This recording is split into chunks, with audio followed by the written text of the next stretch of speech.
Panton on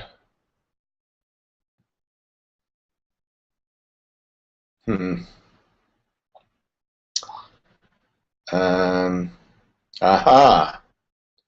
Looks like we might have gotten Tim on. There we go. Perfect. Yes, wow. That was harder than I expected, but just in time. All right, Tim, welcome. Cool. All right, we have Tracine on the conference bridge. And Tracine, there's a delay in the video portion on the online section, so you might want to just follow along on the presentation portion. Hello, welcome. Hi, Jay, Jim Castor calling. Hey, Jim. Welcome to the PhoneWord Forum. Thank you. So we're finally getting our technical bugs worked out here. So I'm going to go ahead and do a little introduction, and we'll see if some other folks join us. So this is the PhoneWord Forum for Wednesday, May the 28th, 2014, and it's a little bit after 4 p.m. Eastern Time, and today we are very fortunate to have Tim Panton on as our guest, and we're going to be talking about WebRTC, and we're going to be talking about WebRTC in kind of a new way, or a little bit different way than it's normally talked about. Normally it's talked about from a technical viewpoint. Today we're going to be talking about use cases and value propositions associated with WebRTC.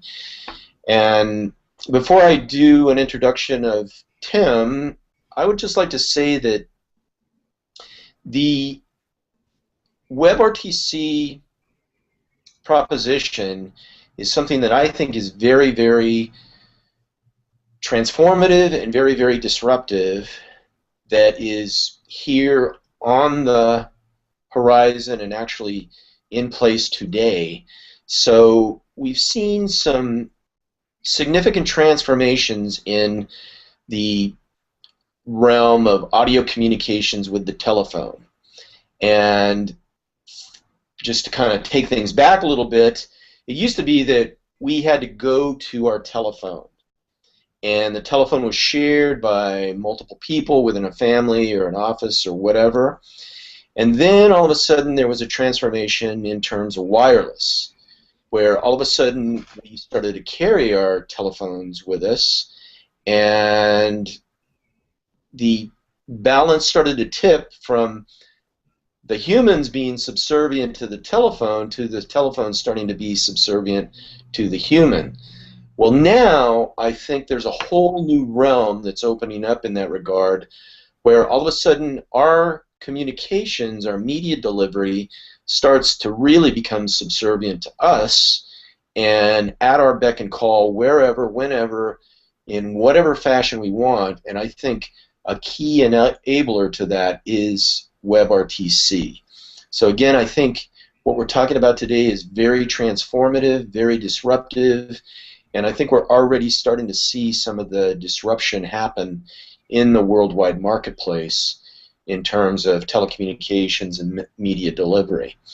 And with that introduction, I am very, very pleased to introduce everyone to Mr. Tim Panton, who is one of the pioneers in web-centric telecommunications and media, also very much involved in WebRTC. Tim is what I would consider to be an entrepreneur, a pragmatic practitioner of technology. He's known for his what's called dangerous demos, and that's sort of one of his specialties, where he takes risks with demonstrations. And I am just delighted to introduce everyone to Mr. Tim Panton. So, Tim. Well, thanks for that intro. It's great to be here. It was a good intro, and I think to the point in that I think this is a potentially transformative moment. And I should maybe explain how I kind of what my background is and why I think I can speak about this stuff. Originally I was got into telephony doing. I was actually doing web security, and one of my customers wanted a web security problem solved, which they needed a kind of out-of-band communication that wasn't over the web and wasn't over the internet. And so as part of that project, so I ended up delving into, well, how do you do telephony and tie it into the web? And this was in just around the year 2000, and that was really fascinating for me. It was a whole new world. I hadn't, obviously I'd used a phone, but I'd never had to program one. I'd never been able to program one. So learning about that was really interesting, and that kind of set me off on adding that as a string to our consulting bow. And then at some point later, I did some technology popped up into my head that we could use to do. We could use to try and tie those two concepts together. So I started PhoneFromHere.com, which was a product which was basically inserting a kind of forerunner to WebRTC into a website. And it was done as a Java applet, so it was a plugin, and it wasn't quite as slick and smooth as WebRTC, and it didn't do video. But it worked, and it did what we needed it to do. And our target market for that was basically the 0800 number replacement. So you have a website, you browse to that website, and if there's an 800 number, there was also one of these buttons next to it. And you could click the button, and then your microphone and speaker would, connect magically to the agent at the other end, and you'd use it. Well, we built this, and we had it working on a few sites. And what we found was that actually there were no real advantages in doing that over dialing the 800 number. So for the user, there was no real benefit. There was a benefit for the site in that it was cheaper, and it was fractionally more convenient, possibly. And they could. But as far as the user was concerned, there was no actual benefit over dialing an 800 number. At that point, I started to realize that actually you couldn't just pick up a telephone and kind of glue it into a website and get away with it. People come to these things with web expectations. They're expecting, they have their kind of web head on, and they've got a set of expectations that it's to do with the web. And unless you meet those expectations, then it doesn't work. I mean, I had a really brutal conversation with one of the web developers. He said, "Well, we got your stats back, and frankly, I can find a better use for those 300 pixels." And at that point, I thought, okay, well, that's told me. So we went away and we thought about it. And actually, the WebRTC project was just starting, and I could see that Google were making moves in this space. And I thought, well, it's time to try and jump on that bandwagon. There's no point in trying to fight them. Let's get in there. And so I spent the last probably 3 and a bit years doing WebRTC projects and trying to understand what will work and what won't. There's a lot of technical stuff that I spend a lot of time on, but I'm also really interested in the philosophy of what does that do. The fact that the web is so user-centric that if people don't like website A, then they go to website B instead, and all of the metrics are available on the web to try and measure. I don't know if you've seen it's a fantastic study that Google did on Picasa, their picture sharing site, the photograph site. They did a fantastic study on the front page, on the home page of that. They could change the sign-up rate by about 10 or 12% by moving the pictures around and changing the color of the sign-up button. At no real content changes, just slight movements in that would drastically change the economics of the site. And the fact that you could do that just by doing A/B testing and doing real live metrics on a site, and you can trace who's been where on the site and all this kind of stuff, allows you to be much more focused on the user experience. And it means, therefore, that the bar is much higher. We can't just come in with, the take it or leave it attitude, because there are 1,000 sites out there who won't take that attitude. They will optimize until they get the right user experience. So, the old sort of telco ways of working, of saying, well, we know that what we're doing is right. We believe in this. We will spend 2 years building it, and you will like it. Well, you won't even like it. You will use it because there's no other alternative. Doesn't work on the web. You can't take that attitude.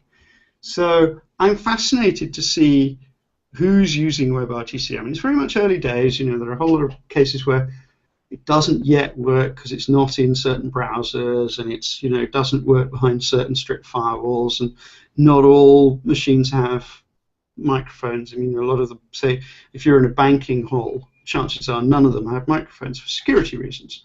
So, you know, there's a category of things you can't reach, and so it's not a, you know, it's not 100% yet by any means.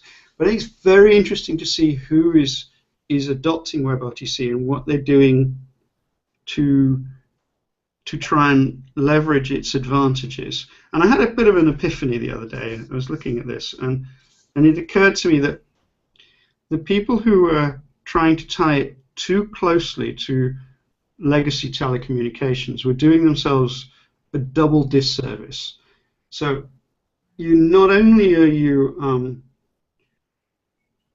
lowering the value of traditional communications, because essentially you can't charge by the minute on the web. Nobody, not even the porn sites, have managed to charge by the minute, and you know, telcos won't either. Nobody charges by the minute on the web. So you then have to charge by something else, and I think we'll talk about that later because I think it's very interesting.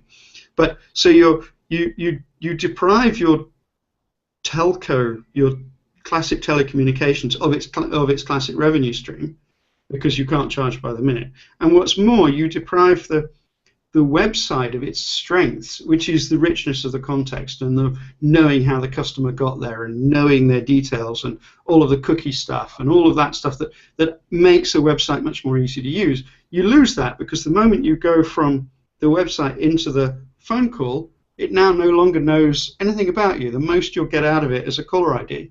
You make up some caller ID that maybe ties it loosely with this web session.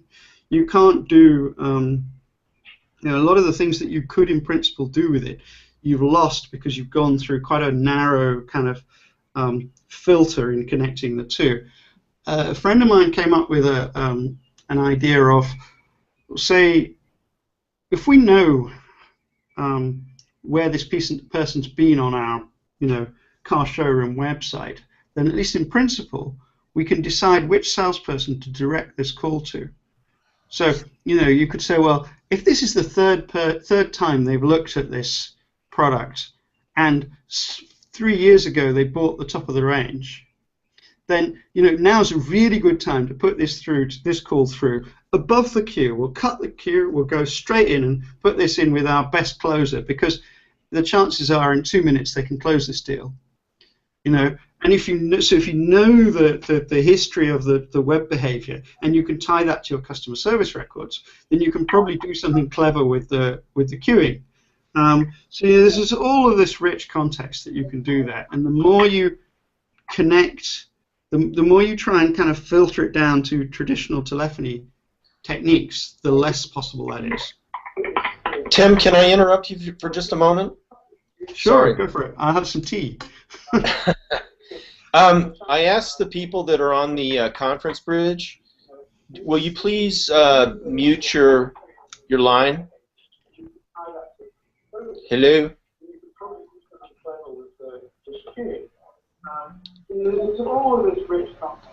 Hello? Could everybody on the conference bridge please mute your line? Hello? Is that a *6 thing? Yes, please press *6.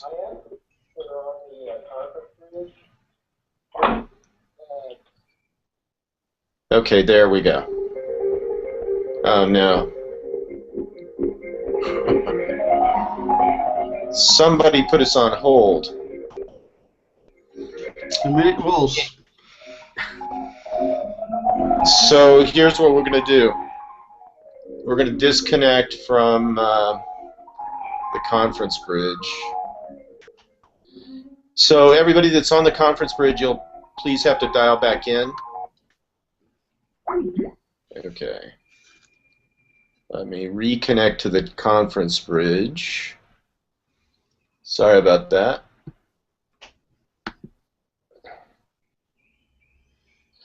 All right.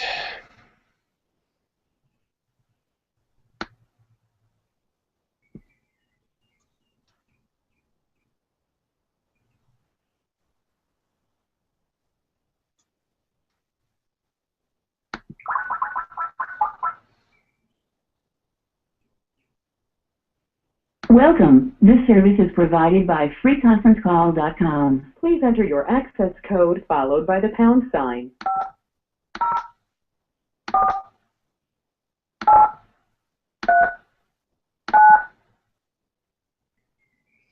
Gosh, that's You interesting. entered 504839. If this is correct, press 1.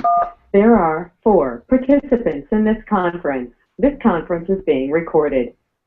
Please announce yourself. This is Jay. Same thing. Hey, this is Jim. Hey, Jim. Yeah, somebody's put us on hold, so I'm afraid we're going to have to disconnect the conference bridge. Jim, if you want to try to join us on Google+, be happy to add you to the Google+ Hangout. So. Okay, why don't you do that? All right. Sorry. No, it's a miracle that you can plug all these things together anyway, actually. Actually, you know what I'm going to do? I'm going to just turn this down, and that should take care of it. So, let's do that. And I'm going to try to add Jim to the Google Hangout. So bear with me just one moment.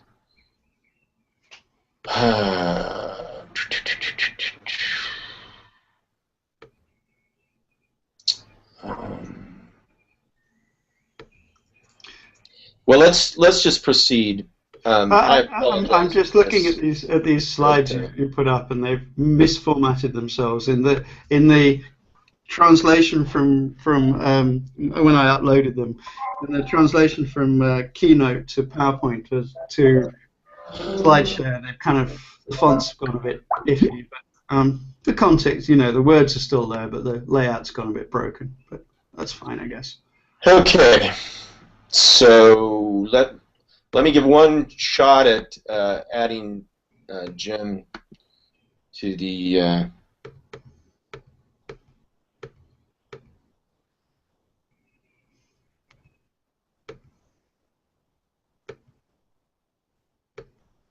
Okay.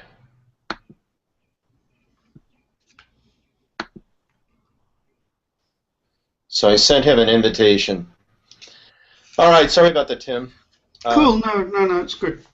So I mean, I think where we kind of got to was the idea of, well, what are the use cases and how are you going to bill for them? You know, if you can't bill by the minute and traditional, you know, simplistic 800 number replacement doesn't work, or it works but it's not desired by the users. So what does work? What will be useful? And I mean, I think that probably the simplest use case and the one that everyone's jumped on at the moment is what we're doing now. It's video conferencing. It's video conferencing without, without having to sign up for anything. You just send a URL to somebody, and in principle, that works. In practice, it turns out to be a little harder to get going than you'd hope, maybe. But on the other hand, you know, Tim, Sure. I just got word that the music has stopped, so I'm going to try it one more time. Cool. To dial in.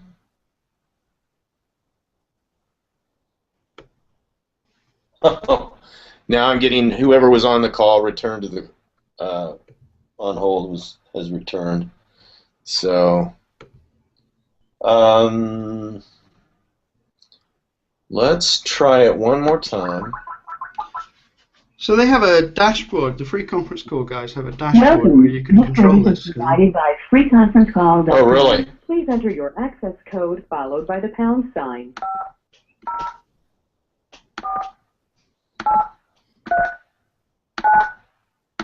You entered 504839. If this is correct, press 1. There are 3 participants in this conference. This conference is being recorded. Please announce yourself. Let's try Hello, this is Jay. Okay, so also if you could mute your audio on the watching the video, please.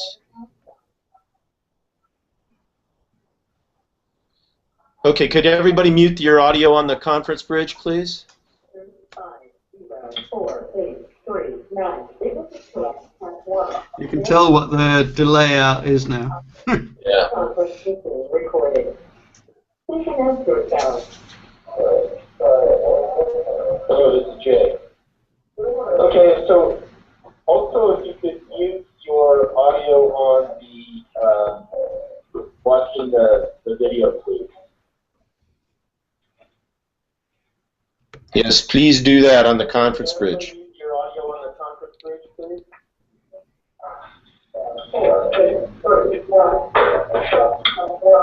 Tell what the delay out is now.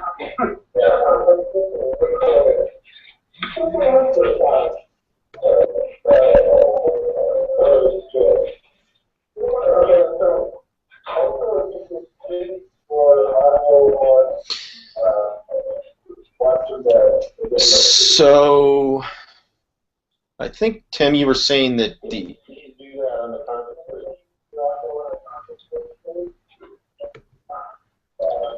Please mute yourselves on the conference bridge.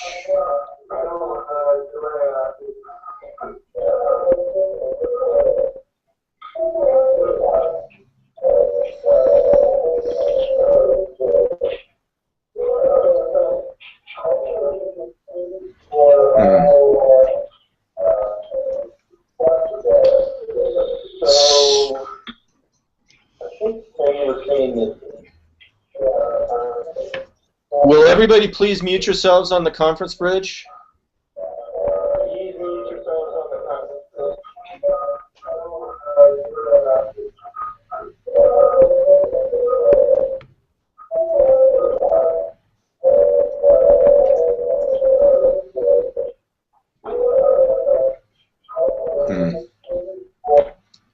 Okay, there we go.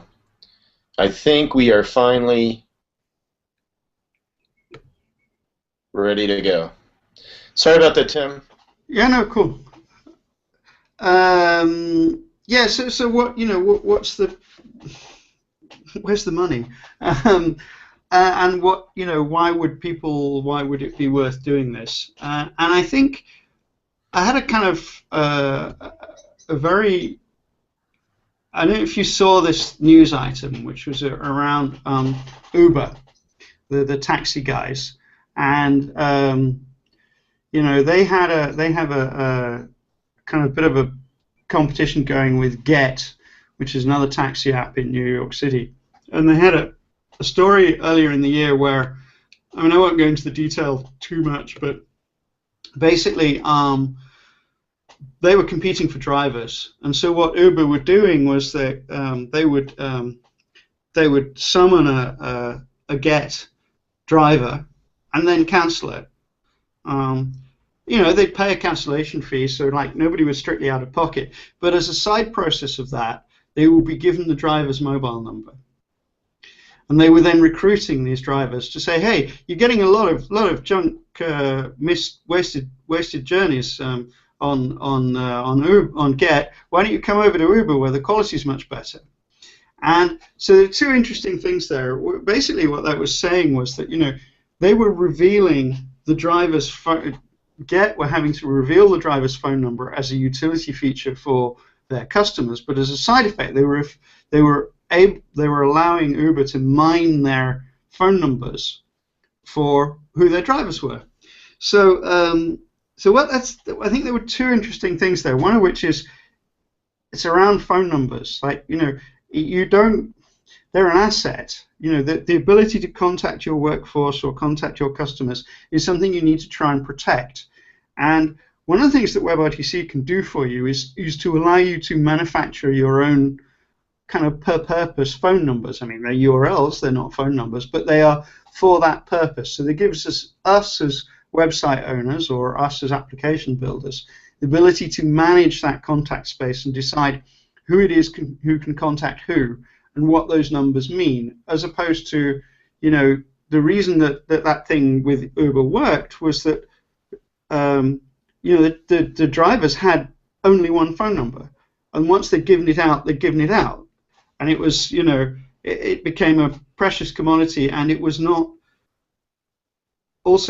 manageable by Uber or Get. It was only manageable by the driver and the phone company. So those sorts of things are radically different with WebRTC in that you have the capability of managing that those relationships within the context of your web application or your server farm or whatever. And so you can actually say, well, hey, like something simple like outside hours, we simply don't route these calls to this driver because he's not working for us at the moment. Or we only allow calls from within our app. So if you're in Uber's app or some other app, we don't allow the calls in because we know the provenance of them. And so there's a whole I think unexplored territory around how that changes the way that we communicate. If we're going from a single flat number space out into a manipulable multi-address space that is managed by each individual application, that's a huge change. And I don't think we really understand what the consequences are, but I think there's a lot in that, and there's a lot of value in that somewhere. So I think that's a kind of starting point. So having seen that, I then went off and went to look for, well, who is using WebRTC in interesting ways? And there's a company, there's a list on the slides. I think you circulated the slide sheet, the slideshow deck. But in there I have a list of, like, it's arbitrary. I'm not emphasizing the quality of these or endorsing them or anything like that. I just thought they were interesting. And I thought they were interesting lists. So on slide, I think 7 of the 14, there's a list of sites who are using WebRTC in what I think are interesting ways that may be indicative of how we might use them in the future, either in terms of the technology in some of them, but also in some of them about the business model. Tim, would you like to put that slide presentation up and go to that list and talk about each one so that? Yeah. Now I don't know how that's done. Let me see. You should be able to screen share, I think, from your Hangout. Yeah, now where's the button for that? If you move your cursor up towards the left side of the Google Hangout, you should see... Oh yeah, screen share, there we go. So if I bring this up to being... oh wow, there's another button marked share. No, that's something different. Right, let's do that. No, that's full screen. I don't want to do that. So I think you'll have to pull the presentation up either in a browser or on your... Yeah. Let me see if I can... see if we you can go to PHONEWORD.com under the PHONEWORD Forum and see the presentation.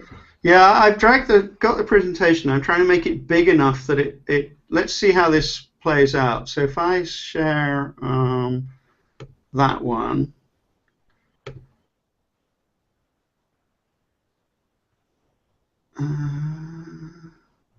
there you go. Okay, so you've got that one. Is it readable? I'm worried that it's. It's readable. I think you can go ahead and try to put it on full screen and let's see what happens. Okay, well I won't see the result of that. So you tell me if it's doing something sensible. That did not work. Yeah. Okay. Go ahead and go back to the way it was before. Yeah. Yeah. Okay. Well, so I mean, just for this list, I think it's probably just about readable on the list there. Right. So the first one is kind of meetings.io is kind of like what we're doing now. It's a managed meeting thing, but if I recall correctly, it has some interesting attributes to do with how you schedule a meeting and how you manage participants. But essentially, it's no different from what we're doing now. Tim, can you go back to the way you had it before on the smaller version? I think it is helpful to see the list, actually. Oh, have you lost that completely now? Oh, Yeah, okay. we lost it completely. Right, okay. I think if you change the resolution, it drops it. So let's try that. So is that readable, just about? Not seeing it yet. There we go. Okay. So, I mean, you know, there's hopefully that's readable enough at least to see what I'm talking about. It's not you don't need a huge amount of information off that. So yeah, meetings.io is basically just a meetings thing, you know, with some relatively interesting management of invites and stuff like that, and participants. And ShareFest is a whole other thing. It's like like Dropbox, but like a cross between Dropbox and Snapchat. So it's a temporary file share. So if I said, you know, hey, we were in a WebRTC call, and you said, hey, can you just shoot me that presentation? I can drop this presentation into ShareFest and give you a URL, and then you can pull it from there into your browser. So it's a browser-to-browser, kind of browser-to-browser like Dropbox. But at the moment I close that browser window, it's gone. It's no longer available for sharing. So it's a kind of temporary thing. I actually use it. I used it the other day to get a bunch of sound files off a website and into my Android phone. It was the easiest way to do it because I hadn't got the USB cable. So it's a kind of funny you know, file exchange thing. Whether it's going to go anywhere or not, I don't know, but I think it's novel. And I think typically it's going to be alongside a conversation like this, but maybe not. It might just be, you know, as a utility. And then PhotoShare is kind of similar, only it's directly around livepics.io, is directly around sharing a photo. So if you imagine you're back from a trip and you want to have, you know, share your photos with 4 or 5 friends, then you send them all a URL, a livepics.io URL, and then they can listen to you, and simultaneously you can send them the pictures, and you can step through showing them, you know, where you were and whatever. And there's no video involved. The screen is taken over by your photos as you step through them. So that's audio and stills, which I think is an interesting combination. Then you have TwinMe, which is like the thing I was saying with Uber and Get, where if I'm at a conference, for example, if I knew I was going to a conference, I could have a set of business cards printed with unique URLs on it for that conference, so that when I give out business cards and people sign up and have a way to contact me, it's related to that conference. So it's between me and people who were at that conference. And then if I decide that I'm no longer interested in WebRTC because I'm going to, you know, grow flowers or whatever, I can just delete that linkage. And from then on, those people can no longer contact me. It no longer maps to my kind of home address. And so you can hand out, it's like being able to generate, in effect, your own phone numbers per purpose. So, you know, like we all have home phone numbers and work phone numbers, we could have, you know, I could have a WebRTC phone number, I could have a number for the family, I could have a number for, you know, the judo club, and have those and manage those interactions separately. And I think it's a really interesting concept. I think it could be very powerful, but it could also be really, really painful to use. I think it could be, you know, the user experience of managing, oh gosh, should I remove, you know, am I no longer interested in Java? Well, I kind of am in a bit, and, you know, do I? So I think that sort of thing, it could make it really difficult to manage. But I think it's a very interesting concept, at least, and if they can get the, you know, the user experience slick enough and natural enough, then I think that's potentially interesting. And then group therapy. I mean, this is pure, you know, it's a group therapy app, so people get to join this group therapy session, but remotely.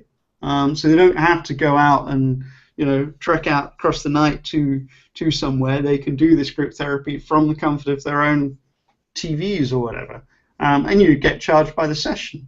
Actually, yeah, I should have said I haven't. Most of these are done. Several of these are free because they're still in alpha, but most of them are looking to charge either by subscription or by the session. None of them is charging by the minute.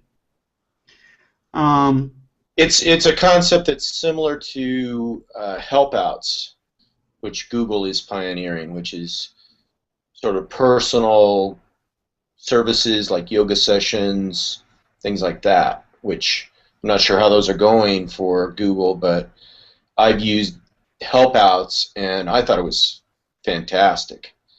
I think, what we'll see on the next slide actually is I think that is one of the absolute prime markets is around the ability of professionals like myself and the yoga instructor and whatever who are maybe part of a team of one or a very small team. It's a way to help them scale without having to hire an auditorium and the whole business of setting up a big kind of infrastructure conference type environment. This kind of technology allows you to deliver your personalized service in a more convenient way to a slightly bigger number of users. So you can maybe have 5 times as many users as you could if you actually had to go and meet them all individually or get them all down to the church hall to do yoga or whatever.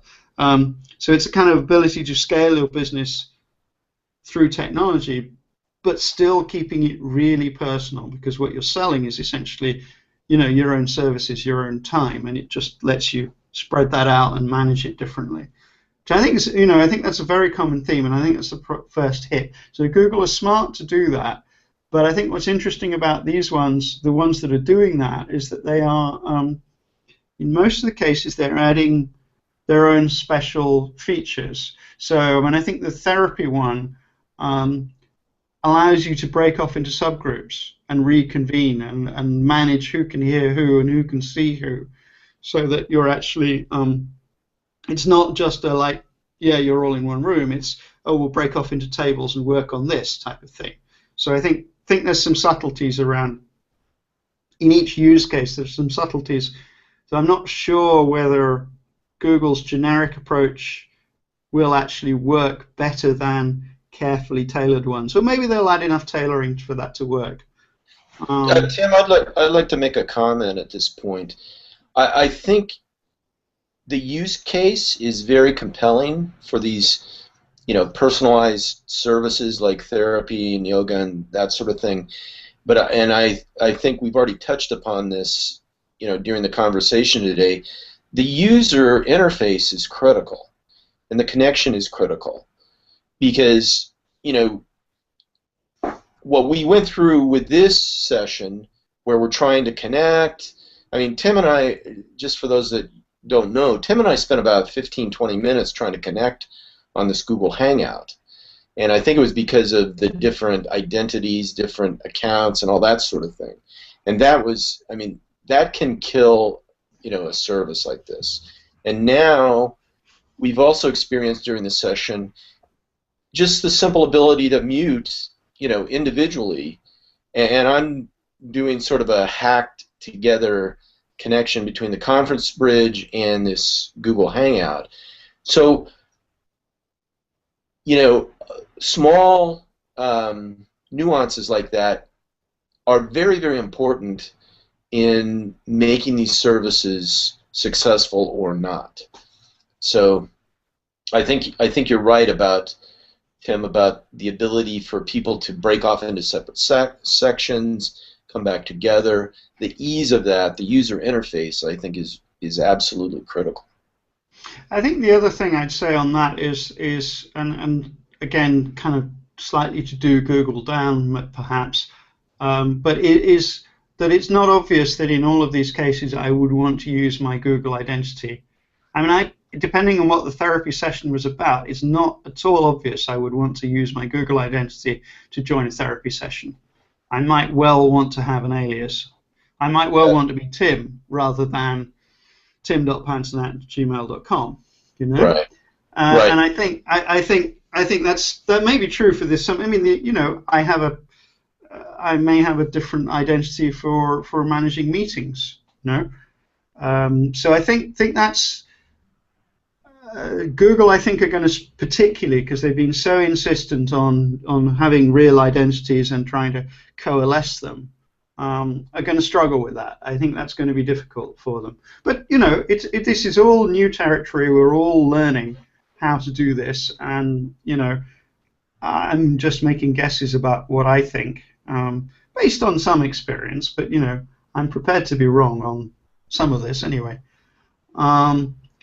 So, I mean, just moving down the list to kind of finish it off, the Teledini is a contact site. It's kind of like the 800 number, but it tries to carry through the context of where the users have been on the site along with the call. So you can kind of see the click stream when you answer the call, which I think is, you know, mildly interesting. Whether that adds enough value to make it worth it from the user's point of view, I think is not obvious, but, you know, maybe it does in some cases. A free CRM was really interesting in the sense that it was proving a negative, which is that you would think that a CRM site would be all about the calls, but actually the link on that page, and you know, it is almost entirely around all of the other CRM screens, and there's only, I think out of the 12 screens that they show in the documentation, only 2 are around phone calls. The others are around, you know, managing the expectation of what you think this customer's worth, writing up the notes after the call, you know, sending out bills, sending out offers, invoices, whatever. So there's a kind of whole, you know, their order history. So actually the call is only a small piece of the experience. And the fact that you've brought all of that together onto one site then means that people can get the best value out of it as a salesperson. So the next one down, Maxamigos, it's a dating site, and I think it's interesting. I think there will be significant money in this as well, in the sense that it gives you a halfway house, a couple of halfway houses between the, you know, the typing, oh hi, yeah, saw your profile, da da da, that kind of level, and the point where you hand over your phone number. Like that's a huge, you know, depending on who you are and how brave you are and how prepared you are to throw away your phone number, that may be a huge step. Whereas, you know, with this, you can do 2 things. You can give away a contact ID which you can throw away, like it's doesn't bear any relation to the rest of your life. You know, it's a one thing, and you can block people if you didn't like them the first time through. You just block them and it's done. And the other thing is it gives you a video call. And it's much harder to fake who you are and you know, your nature in a video call than it is. I mean, it can be done, you know, actors, whatever, but it's a much different thing, and it's a much more visceral experience of actually seeing people and how they behave and seeing their expression when you say something, you know. That kind of stuff. So I think that's really interesting. Whether there's serious money in it, I don't know, but I think it's interesting. And kind of very similar in a way is the recruitment site Codasium, which is the next one down. They, you know, dating and recruitment aren't really that different. It's all about trying to find out whether this person is worth spending more time with. But what they do, which I think is fascinating, is they utilize the real estate of the screen by having half of the screen devoted to the video, so it's a video interview effectively, but the other half is like a code scratch pad, so that you can set your candidate a problem and you can watch them try and solve it. And you can help them. If they get stuck, you can say, oh, you know, line 5, you've missed closed bracket. Oh, yeah, right, okay, you know. But you can get a sense of what it would be like working with them, even though you're maybe 3,000 miles apart. And with no kind of real big setup, they can be comfortably at home, and you can be in your office, and you know. So I think that's really interesting. I think that one is probably the most possibly that or the medical therapy one. I'm not sure which are the biggest winners in terms of, you know, being worth serious money. If you think about what a recruitment agent charges to recruit a new coder for you. You know, if they can get a slice of that market, that's good money. But that'll be a success fee. You know, recruitment agents typically will charge an introduction fee and then a second one if you take the candidate on. And I think that model will go through to this website. So again, it's not going to be by the minute. It's going to be by, you know, success or at least partial success or something. Right. And then the final two, the fitness one is very like the ones we were talking about before, you know, the therapy or whatever. It's professional service projected out over a group,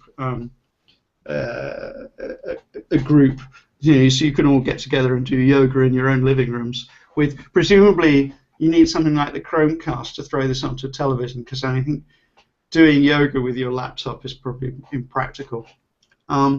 And then you have the final one is games development. So there's just the inklings of some games with real-time voice and video in them. The web-based games with real-time voice and video in them. That's just starting. I don't know where that's going to go. I don't know how successful that's going to be. But you know, some of these games are absolutely huge money spinners. So you know, there's a potential for that. Ted, before you go on to the next slide, I'd like to make a comment about when you're talking about the recruitment use case.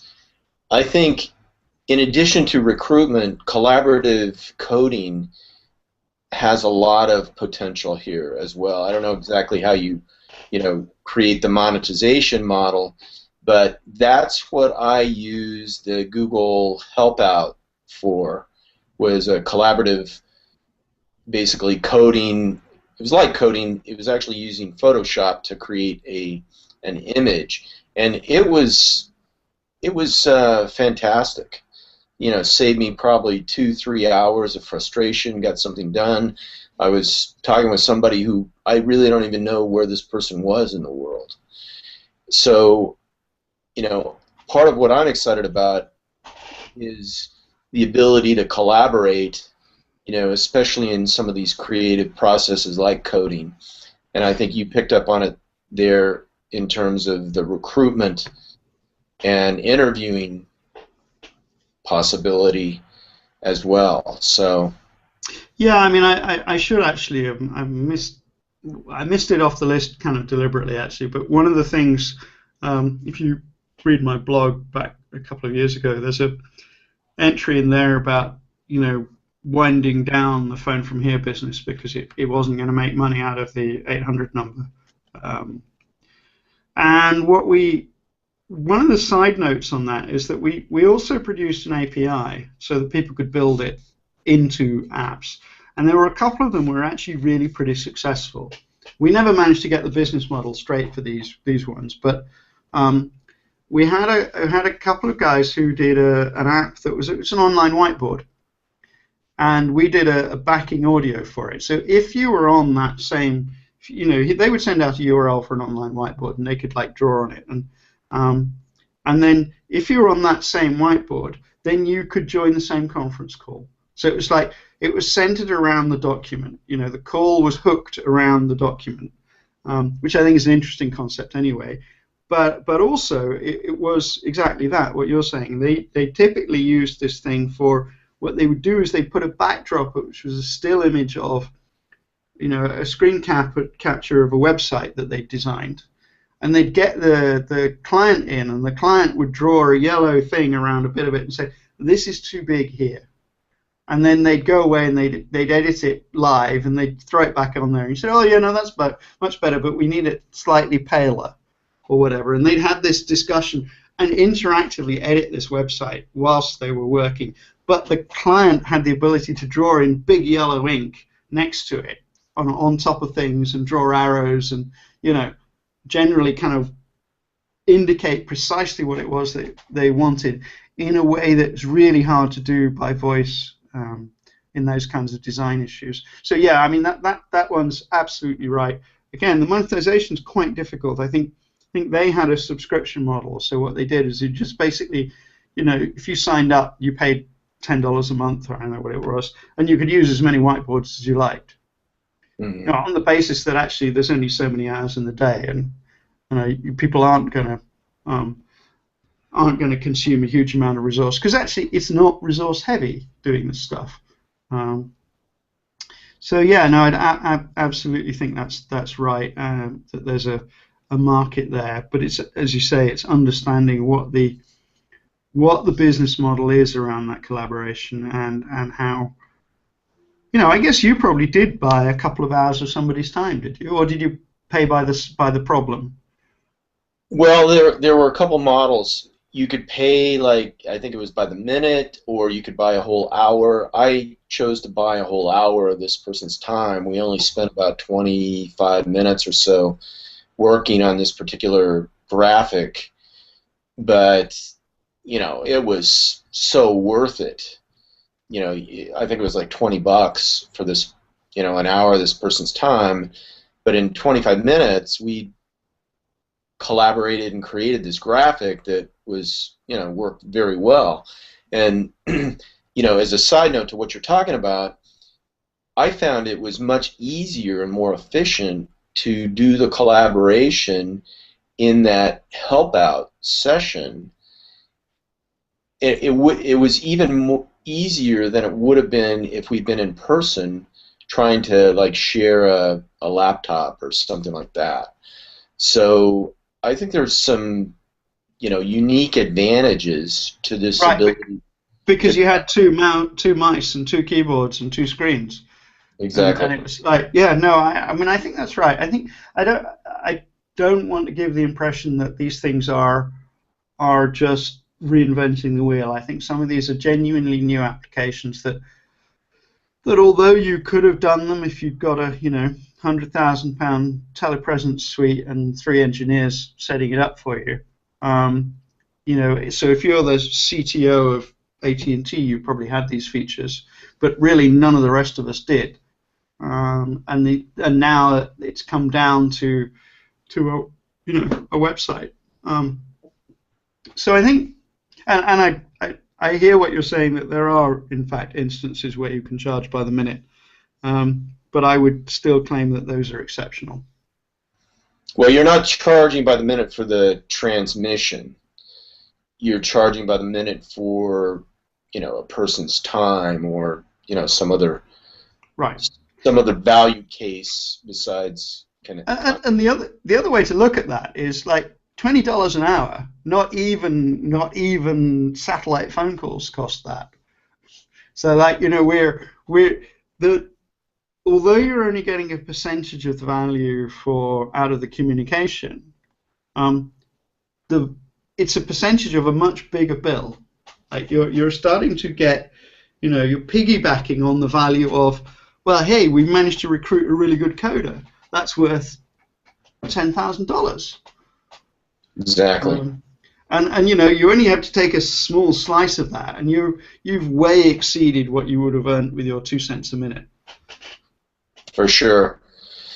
And the other, I think, interesting possibility with this is a way for, let's say, somebody who is a coder or a yoga instructor to sort of scale and let the market really set the value of their services. Because, let's say you're a yoga instructor.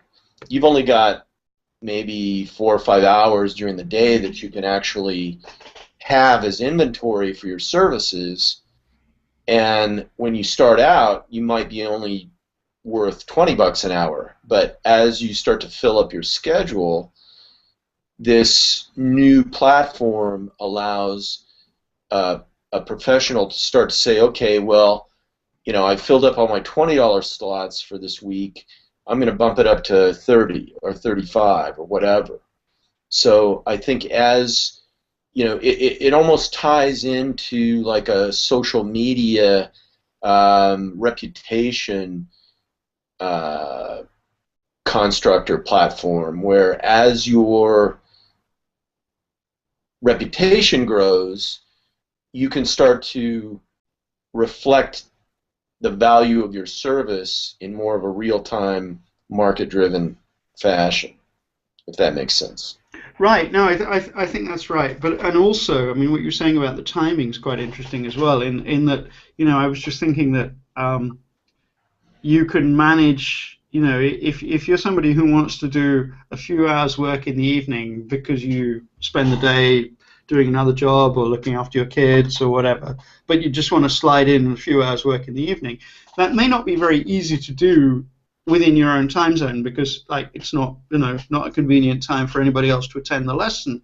But hey, you can sell it over the web. You can sell that time into a different time zone. So you could be offering, if you feel like doing yoga instructing at midnight in your time, you just have to find somewhere where that's 5 p.m. somewhere else, or or 8 in the morning, or whenever, I don't know when peak yoga is. But so I think that's I think that the ability to do this stuff and it really once you've got these things connected, actually the quality is staggeringly good, and the distance is, we're what, 6,000 miles apart, maybe 5. Arizona to the UK, Yeah, whatever right. Whatever that is, but and it's there. It's just working, and we didn't really think about the distance at all. Yeah. Another dimension that until I used the Google Help Out, I really wasn't aware of was that in that platform or that environment, the first person that I selected to help me with that graphic bailed on their appointment. So I don't know why, but they didn't keep their appointment at a certain time to help me with that graphic. Well, it was a simple matter just to find another provider and substitute that person, who there was a little bit of a language barrier because this person had a very thick accent, but it worked out great. So in addition to the time shifting, because you can create appointments and services around the world in different time periods, you can also start to juggle your providers, and I found that to be quite fascinating. Yeah, so there's a whole social discussion maybe for another time, but what you're doing there is you're hinting that we're taking the globalization, which has to date applied mostly to manual tasks, the idea that you can outsource physical construction of things. And you're now saying you can outsource your yoga instructor. Yes. So you're moving, and you're potentially your psychologist, or you're moving up the professional layer, up that value tree, and globalizing the economy and all of those things, which I think is really interesting. I mean, it's kind of inevitable, but I hadn't really thought of WebRTC as an enabler for it. But it strikes me that actually, now that you say that, it probably is.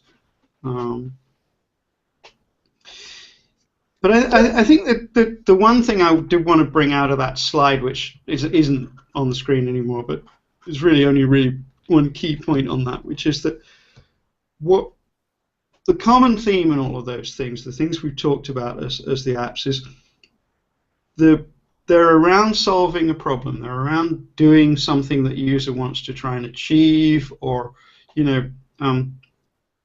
progress in, or something. It's around a user's goals. They're around achieving the user's goals, and the user's goal is in no case is it I want to have a video call. It's I want to recruit a coder. I want to get this Photoshop problem solved. I want to, something quite, or maybe not even tangible, because like learning yoga is not that tangible, but it isn't I want to make a video call. That's like, nobody ever said that. They always said, I want to have a meeting with Fred to try and work out what we're going to do with the XYZ account. And with what WebRTC is doing is crystallizing that into the context of what it is you're trying to achieve, and then adorning the video call and the audio call with whatever it is that you need to have to help you achieve that thing. And the value is in that combination, not in the call itself. I agree. And I think the points that you brought up about identity management, addressing are critical. That and giving the user, the end users on both sides of the communication, the ability to, let's say, create identities, addressing, etc., in certain contexts, certain situations, and have control over that, I think is a huge element to this whole thing. Yeah, I mean, you know, the great win for the phone system to date has been like kind of the straightforward, flat addressability. Like, you know, I can ring this phone number, and it will ring somewhere in the world, and you know, that's a huge achievement. But it's brought with it now, I think, a series of problems which, you know, I actually, before we started the session, I unplugged my desk phone, because this is a key time of night when I get telemarketers calling me, right? And I thought, I don't want it to ring whilst we're in the middle of this session. But that tells you something really interesting, like, you know, that basically I'm pretty confident that anybody who rings this evening is not anyone I want to talk to if they call me on my landline. You know, there is no instance where it would be more important than speaking to you, which I think 15 years ago, I'm not sure I would have thought that. Because like, generally when people rang, I wanted to speak to them. And generally now when people ring my desk phone, I don't. So I think that lack of ability to manage identity and manage control over who can call me and when is really, really, it's actually unacceptable for the generation, you know, my children's age. It's unacceptable that you can't manage who can call you. It's like, why would you do that? You know, why would you? And okay, you can manage who you give the phone number to, but in the end, it like spreads out to everybody. And so I think that's really, you know, that's now a huge weakness in the phone system, which I think is going to be interesting to see how that's dealt with by the phone companies, because I don't even think they see it as a weakness yet. Well, we're at the top of the hour. I apologize for the technical difficulties we had. I don't know if anybody's still on the conference bridge. If you are, please feel free to unmute and ask any questions at this point.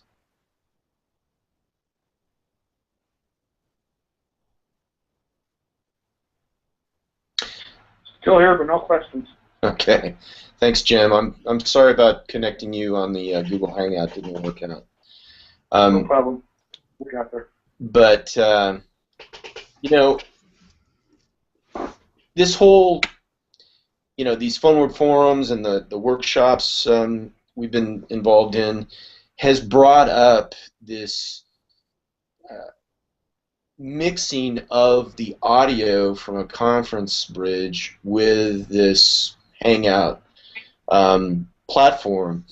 And I think it's absolutely crucial, and I think there's still a big gap in the ability to do that. And I know there's some things like Uber Conference and stuff like that that are trying to do that, but I haven't quite figured out how that all comes together.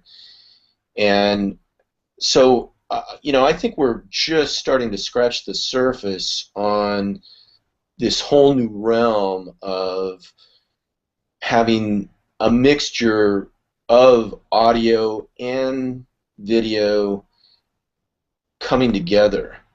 So, yeah, no, I think that's absolutely right. I think one of the things I didn't mention, and maybe I should have brought up, is that a lot of the apps aren't actually symmetrical. Whilst you and I can see each other, you know, and like that. But for example, when I was doing the presentation, I could see you, but you couldn't see me. So there's the asymmetricness in that, and I think that's actually going to be increasingly common. You'll see apps where, you know, one side is showing the other something in one form or another, and so instead of like it being video to video, it's desktop to video, or it's just audio and picture sharing, or it's, you know, some mixes of those media appropriate to the problem space.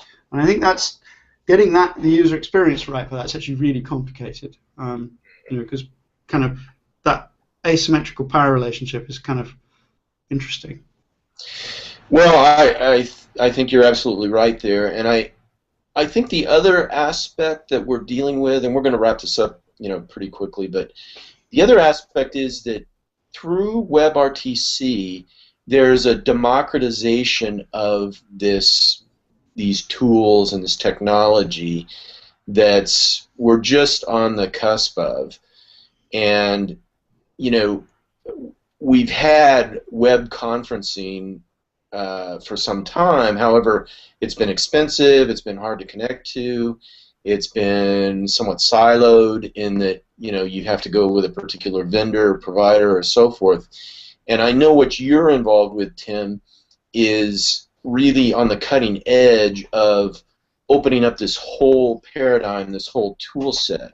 I know you're going to Spain here soon for the TAD hack, which I'd encourage people to keep an eye on. And I think that out of things like TAD hack, which is, what is it, telephony application developers hack, Yeah. I think there's a really rich opportunity for innovation, creativity to happen, and for some of these use cases to really start to be fine-tuned and developed. So, I think it's an exciting time. I think it's, we are starting to see some of the disruption actually materialize in some of the business models that are out there. This last week there was announcements on some of the European carriers, some of the rapid decline in their revenue models year to year, as high as 12% decline in revenues year over year. And I'm not sure if it's been teased out as to exactly what's causing that. Is it WhatsApp? Is it Viber? Is it things like that? Is it things like Free in Europe? But we are really in a realm of innovation and opportunity that is, in my view, somewhat unprecedented. And it's akin to when the internet was introduced in the mid-90s, only this time it's faster and it's bigger because in short order, I think we'll have 7 billion people on the planet that are connected via mobile devices, and right now we're 5.5 billion, whatever it is. It won't take long for the rest of the people to, I think, to get some sort of fairly powerful device in their hands. Yeah, I think that's right. I mean, we didn't really talk about mobile at all, but when you stop having to use a desktop for this and you start being able to use a tablet, I mean, this Firefox OS phone does WebRTC just fine. I mean, the video's a little bit, definitely worse than this, but it's perfectly usable. And I don't know what these things retail for, but they're aimed at not at this market, but at Is that the Mozilla $35 smartphone? Oh well, this isn't $35. This is the kind of developer phone that are letting us get at the OS. So I mean, I don't know what it costs, but it's not at the $35 point. But I think the aim is that they can take this OS and install it onto a $35 phone at some point. Whether exactly when that is, but as you say, this is happening pretty fast. So I think the only caveat that I would bring is that people are now, particularly my children's generation, are now very conscious of being able to manage not only access to themselves but also time. So they won't necessarily, the kind of whole WhatsApp texting thing of being able to reply when it suits you, which may be immediately, or it may be in 3 minutes' time, or it may be this evening when I'm back from school. And that's perfectly socially acceptable. And video calls the downside of video calls is that they have to be immediate at the moment. They're very much like we both have to put in 100% of our time to doing this video call for the time that we do it. And we have to agree to do that at the same time. So I think that's the biggest block on this technology kind of taking over the world is that people don't necessarily want to commit to making a video call because it stops them doing anything else. Well, I think a big part of the cusp of innovation and culture and development and so forth that we're on is sort of a settling out, an emergence of social norms around all this. Yep. Yeah. And you know, we don't know, and there is no way to know until we actually have something that works and you can put in people's hands, and you know, just little nuances like we've experienced on this session, you know, can make a big difference in terms of connectivity, addressing, etc. So right. I'd encourage you to go and look at perch.co, because they're doing something very interesting with trying to manage the kind of sync up to get to a video call. I won't, you know, it's a longish story, so I won't attempt it now, but anyone who's interested, go and look at perch.co. Okay, cool. Well, Tim, I really appreciate you being on today. I think it was a great session, you know, once we got some of the things ironed out. And we do have the PHONEWORD Forum on the last Wednesday of every month at 4 p.m. Eastern. The next one will be, I think it's June 25th, Wednesday. We don't have a topic yet, but I've found it's working out pretty well to schedule these about a week or two out. And that way we've been able to capture some of the, you know, immediate contemporary things that are happening. But in any case, we also have a set of workshops that happen on the second Wednesday and the third Wednesday of each month. That's for phoneword.org, and that's associated with the Numbering Testbed Initiative and how that's taking shape. And whether the Testbed Initiative goes anywhere or not, the workshops are still going to move on, and we'll be experimenting with some of these things like WebRTC, like naming, addressing, and numbering, new innovations in that, and certainly with these real-time communications tools.